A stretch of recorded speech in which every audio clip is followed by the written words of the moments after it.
आज हम देखेंगे ज्यामिति के निम्नलिखित अवधारणाओं से जुड़ी कुछ मिथ्या धारणाएं।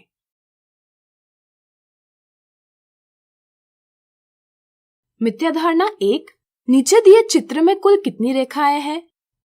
कई बार बच्चे यह समझने लगते हैं कि एक किरण यानी रे भी एक रेखा यानी लाइन ही होती है। इस तरह से वे समझ लेते हैं कि दिए चित्र में रेखाएं हैं रेखा OA, OB, OC, OD, OE, OF, OG, OH। इनकी गिनती कर वे पता करते हैं कि यहाँ रेखाएं 8 हैं। इस समझ के साथ ऑप्शन 1 यह जवाब दिया जाता है, जो कि एक गलत जवाब है।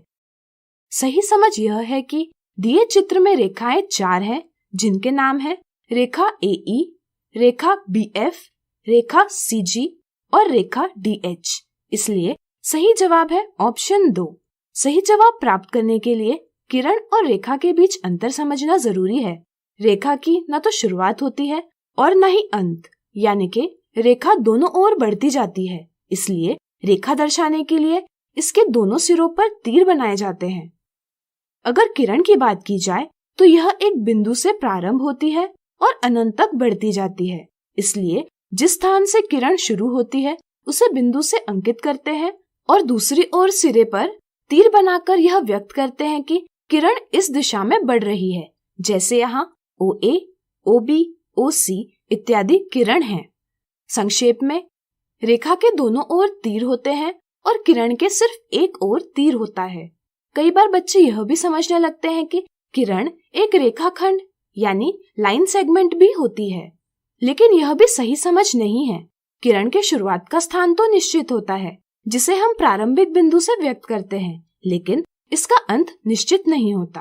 इसलिए किरण के दूसरे सिरे पर तीर बनाया जाता है। रेखाखंड की शुरुआत और अंतिम स्थान दोनों निश्चित होते हैं, इसलिए रेखाखंड के दोनों सिरों पर बिंदु बनाए जाते हैं। चूँकि किरण बढ़ती जाती है, इसलिए इसकी लंबाई निश्चित नहीं होती, जबकि रेखाखंड की एक निश्चित लंबाई होती है। इस तरह से हम कह सकते हैं कि एक किरण एक रेखाखंड नहीं हो सकती। मिथ्या धारणा 2, निम्नलिखित में से कौन से ऑप्शन में एक रेखा दर्शाई गई है? कई बार बच्चों को रेखा और रेखाखंड की समझ में उलझन होती है। वे समझते हैं कि रेखा दोनों सिरों पर बिंदु बनाकर व्यक्त की जाती है, जबकि रेखाखंड दोनों सिरों पर तीर बनाकर व्यक्त किए जाते हैं। इस समझ के साथ बच्चे यह समझ लेते हैं कि ऑप्शन 1 में रेखा दर्शाई है, इसलिए वे जवाब के रूप में ऑप्शन 1 का चयन करते हैं, लेकिन यह एक गलत जवाब है। रेखा दोनों तरफ अनंत दूरी तक बढ़ती जाती है, जिसे दर्शाने के लिए हम इसके दोनों सिरों पर तीर बनाते हैं। दो बिंदुओं के बीच का सबसे छोटा मार्ग यानी शॉर्टेस्ट पाथ एक रेखाखंड कहलाता है। इस तरह से रेखाखंड की निश्चित दूरी इसके दोनों सिरों पर बिंदु बनाकर व्यक्त की जाती है। इस तरह से यह भी देखा गया है कि बच्चे रेखाखंड, रेखा या किरण का नाम सही प्रकार से नहीं देते। जैसे वे दिए रेखाखंड, रेखा या किरण को नाम देते हैं AB। वे AB के ऊपर रेखाखंड, रेखा या किरण का चिन्ह बनाना जरूरी नहीं समझते और इसे नजरअंदाज कर देते हैं। इस तरह नाम देने से यह ज्ञात नहीं हो पाता कि नाम एक रेखाखंड का है, एक रेखा का है या एक किरण का है। इसलिए इन्हें सही प्रकार से नाम देना जरूरी है। हम रेखाखंड को ऐसे लिखते हैं, रेखा को ऐसे लिखते हैं और किरण को ऐसे लिखते हैं।